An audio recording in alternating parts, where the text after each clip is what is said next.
right? So portability is part of freedom, and that freedom gives you the capability to sort of choose where you might run a workload.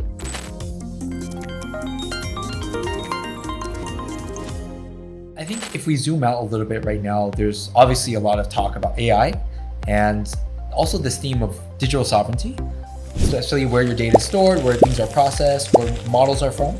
For you, what's your rough kind of thesis about how does cloud computing and distributed computing affect this hot topic of conversation? Yeah, well, certainly distributed computing is, I believe, a core enabler for something like digital sovereignty. So, I was at KubeCon in London just a few weeks ago, and it was a very big topic of conversation, right? Just with the geopolitics of the world at the moment, how does an organization stay resilient in times where pricing might change at the will of a political leader?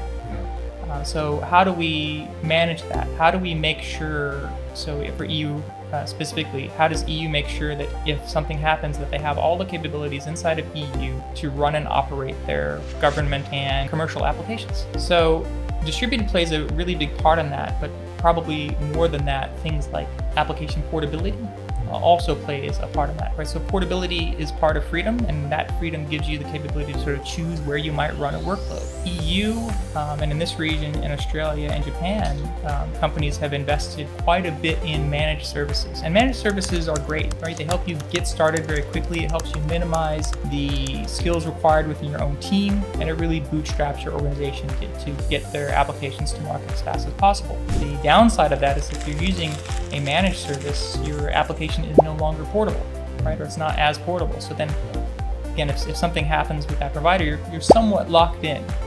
Obviously you can export your data and import that someplace else, but there's a lot of work to rework your applications, to take a look at your operations as well, and what would that commercial model even look like, right? That also might be different. So you have to really examine that quite a bit.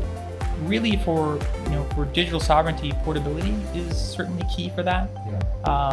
But you really need to think about, and again, I'm not saying you don't use managed services, but you should really understand your exit strategy is for that, and how you're going to operationally decouple from a single provider.